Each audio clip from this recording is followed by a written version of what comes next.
everyone, my name is Lon Doe.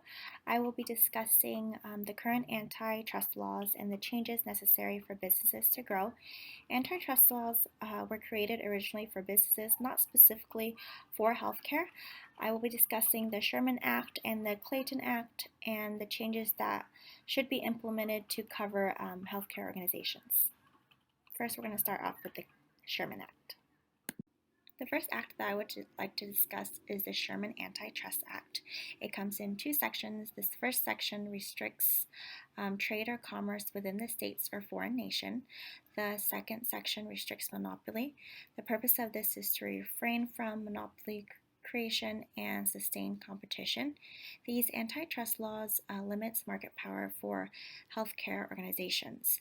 What I would like to change is the possible verbiage of the antitrust law because the original law was not created for healthcare organizations, so it does cause a little bit of confusion.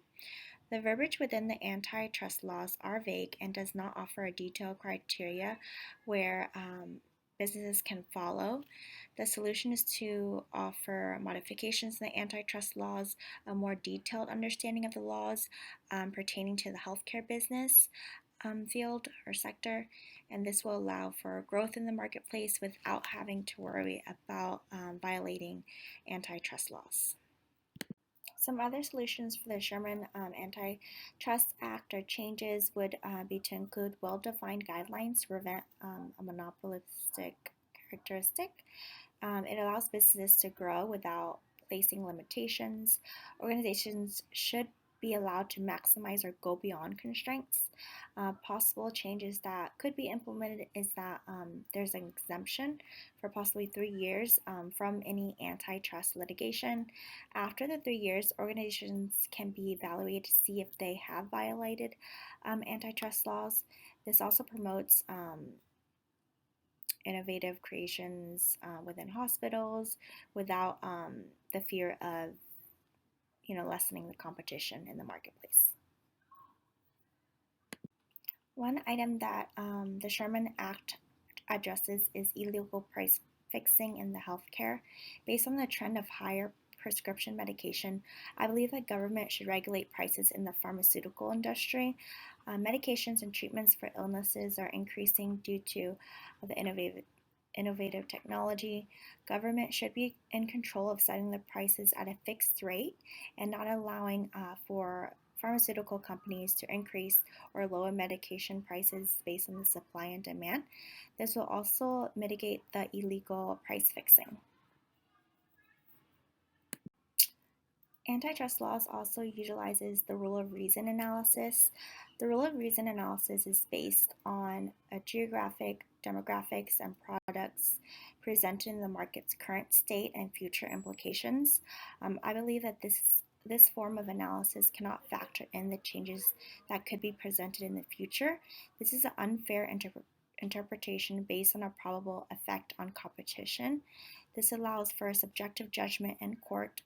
The market is changing rapidly, and having this type of evaluation is not fair, and it doesn't allow business to prosper on their own terms based on their productivity. Another part of the antitrust law is the Clayton Act. The Clayton Act prohibits discrimination, exclusive dealing with contracts, mergers that lessen competition, and overlapping of directorships. This is like too much control. I believe that this is too much control by the government. Healthcare organizations should be able to prosper without having these constraints. And then changes that I would do, or I would believe would be effective, is that government has like a detailed guideline based on either productivity measures that hospitals must meet to comply with antitrust laws. If there's a violation, then they can determine if it's necessary for fines or any other solutions. So for the conclusion part, the current antitrust laws was not created for healthcare. That's the big problem. There should be a leniency on healthcare organizations, possibly a separate antitrust law that only applies to healthcare. Certain industries, such as pharmaceutical prices, should be regulated by government.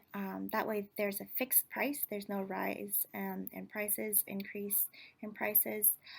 Statutes also should be more detailed with regulations and guidelines that businesses can follow to prevent monopoly and promote competition in the healthcare sector. These changes can offer a sustainable healthcare system with lower healthcare expenditures.